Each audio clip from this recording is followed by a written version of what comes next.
هذا الرجل وانتم بتشوفوا ولد صغير بكون امير وموجود في اليوتيوب، ولد صغير امير بعرفش عمره 6 7 8 9 10، بيجي بيستعرض، بنزل بكون الجيش صافف بيستعرض، بيجوا القيادات بصيروا يبوسوا ايديه،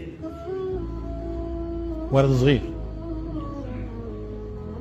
فيش دولة بتذل العسكريين مثل المغرب من ايام ابوه، لازم ينزل ويقبل قائد اي واحد. بعدين مش كل الناس بيسمحوا لهم اصلا يقبلوا، مش كل الناس بيسمحوا لهم يقبلوا، فانتبهوا. ايش يعني انت المغرب؟ ايش هالتصرف التافه هذا؟ ايش انت مش قادر؟ انت ما سمعتش يعني بموضوع القدس؟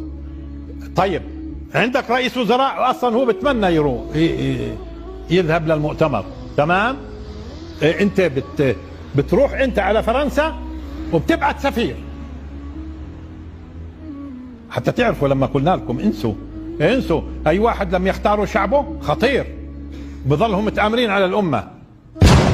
لعلمكم اليهود طبعا بالنسبه له، لعلمكم اليهود بالنسبه له ما فيش اشكال، عندهم اصلا معززين مكرمين بما فيهم الصهاينه، بروحوا لعنده على المغرب من ايام ابوه، من ايام ابوه. هذا تبع المغرب.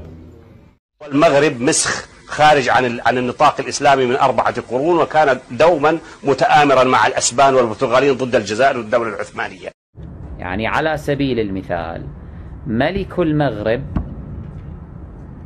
يرتضي هذه التسمية ويسمى في الإعلام الرسمي بأمير المؤمنين، اعلم أنه منكوح.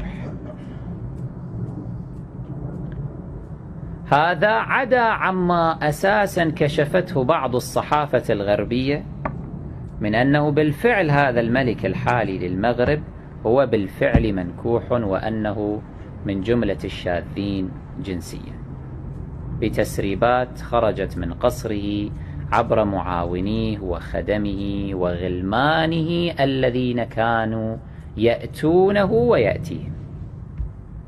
فروا إلى أوروبا وطلبوا اللجوء وكشفوا.